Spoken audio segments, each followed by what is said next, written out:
Hai hai hai. Selamat datang kembali di channel Min Donghua. Kali ini kita akan melanjutkan cerita Donghua, Battle Truck di Heaven. Nggak pakai lama lagi, langsung aja kita ke ceritanya. Check it out. Tuanku, tidak bisakah Anda membedakan antara ilusi dan kenyataan sekarang? Suara itu datang dari belakang Xiaoyan.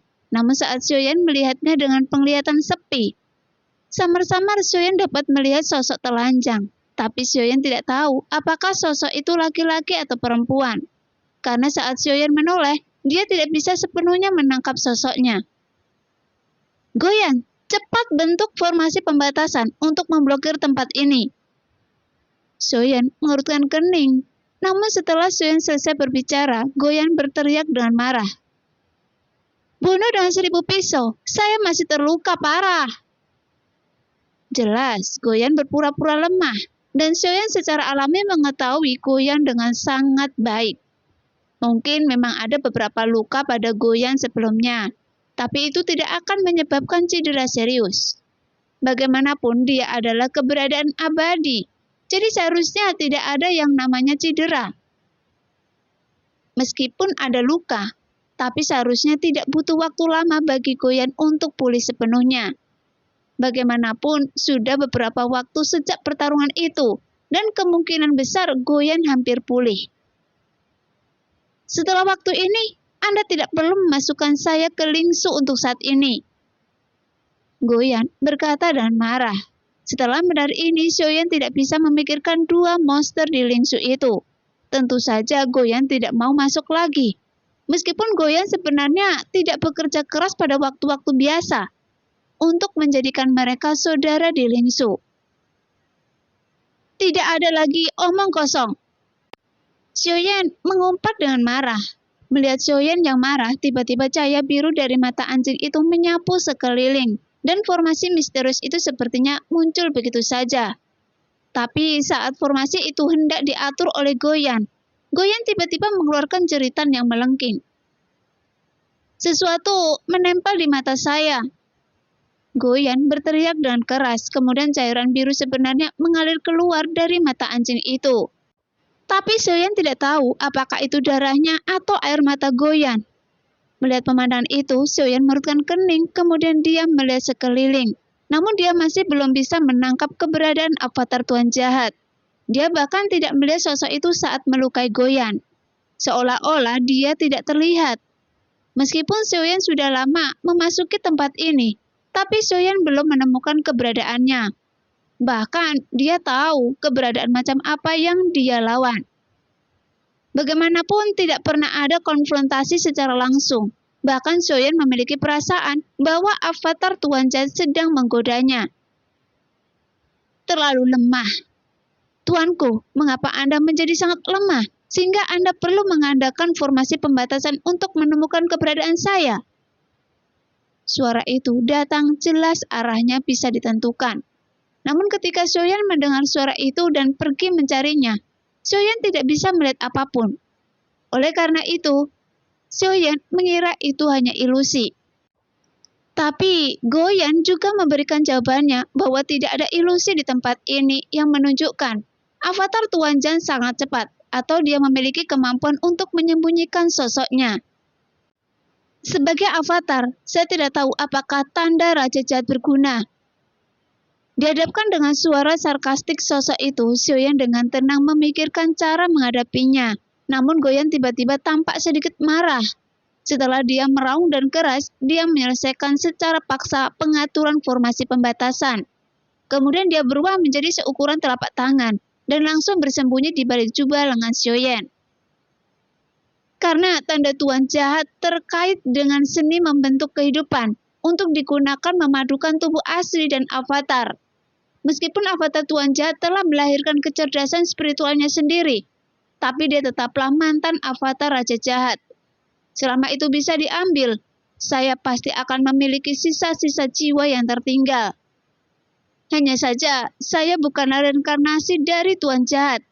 Bahkan jika ada sisa jiwa dari Tuan Jahat yang tertinggal, saya khawatir avatar ini tidak bisa berhubungan dengan saya.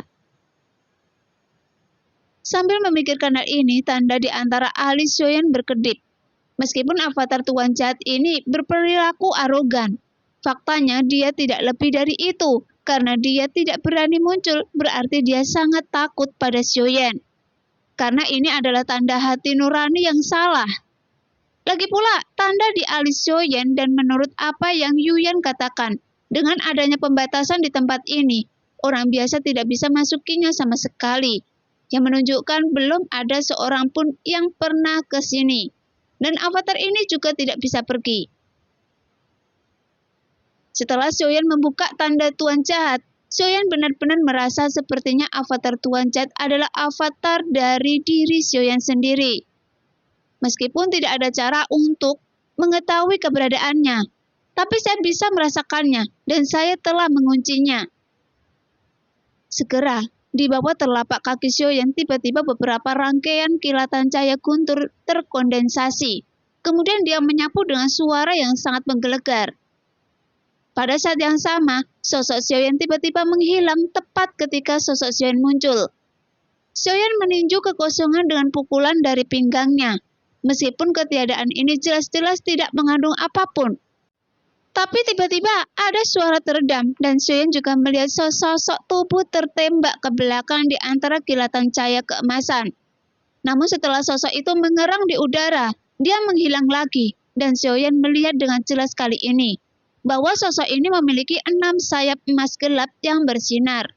Sehingga sosok ini terlihat tidak manusiawi dan kemungkinan besar sosok itu adalah serangga yang mirip manusia. Dan Xiaoyan juga dapat memastikan sosok ini bukan karena sosok ini sangat cepat. Namun sosok ini memiliki kemampuan menyembunyikan tubuhnya. Apakah Anda masih ingin bersembunyi? Kata Xiaoyan sambil bergerak lagi.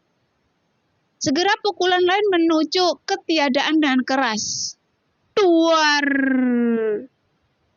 Di bawah suara teredam yang bergema, kali ini tinju Xiaoyan diblokir oleh suatu kekuatan di depan ketiadaan. Namun sosok itu akhirnya muncul di hadapan Xiaoyan. Dan memang benar, sosok ini memiliki 6 sayap di bagian belakang. Dengan sosok ramping tampak seperti manusia. Tapi Xiaoyan tidak tahu, apakah itu laki-laki atau perempuan. Tubuh ini milik saya sendiri. Mengapa Anda masih bersikap agresif? Apakah Anda ingin mencuri tubuh saya? Kata sosok itu dengan mencibir. Anda hanyalah kecerdasan spiritual yang lahir di tubuh ini, dan tubuh itu bukan milik Anda. Xiaoyan menjawab dengan dingin. Kemudian kekuatannya meledak dari kepalan tangannya, namun sosok itu memblokir tinju Xiaoyan dengan 6 sayapnya. Sekarang, saya ingin mengatakan, biarkan saya menggunakan tubuh Anda. Meskipun Anda terlahir dengan kecerdasan Anda sendiri, tapi saya juga akan memberi Anda kebebasan. Tepat ketika mendengar apa yang dikatakan Xiaoyan, cahaya emas bersayap 6 dari sosok itu mengaum, bahkan membawa kekuatan yang sangat dahsyat dan menyapu ke arah tubuh Xiaoyan dengan ganas. Seolah-olah dia ingin memotong tubuh Xiaoyan menjadi beberapa bagian. Saat merasakan kekuatan yang menakutkan menyapu ke arahnya, Xiaoyan segera menghindar secepat yang dia bisa, dan sosoknya menghilang lagi. Jelas, avatar Tuan Jahat juga tahu bahwa dia tidak bisa lagi sepenuhnya menghindari Xiaoyan. Jadi avatar Tuan Jahat memilih untuk menyerang Xiaoyan lebih dulu. Pada saat ini, angin menderu datang menyapu Xiaoyan dengan ganas, sehingga meninggalkan beberapa luka dalam tubuh Xiaoyan. Sehingga Xiaoyan segera menjadi waspada dan melarikan diri dengan kekuatan guntur ekstrim. Kemudian setelah mengunci posisi sosok itu melalui tanda Raja Jahat, serangan Xiaoyan juga mengalir deras seperti hujan. Dan pukulannya yang seperti guntur terus melolong seperti orang gila. Tuar! Segera suara ledakan terus terdengar dengan keras, namun serangan keduanya tidak terlihat jelas.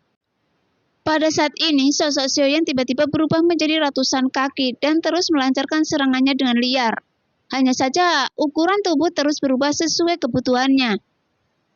Tuanku, tubuh ini milik saya. Bahkan jika Anda berpikir bisa mendapatkan tubuh ini, Anda juga harus menderita kematian. Suaranya melengking, sosok itu keluar lagi. Di bawah angin kencang yang semakin tak terlihat menderu dari sekeliling.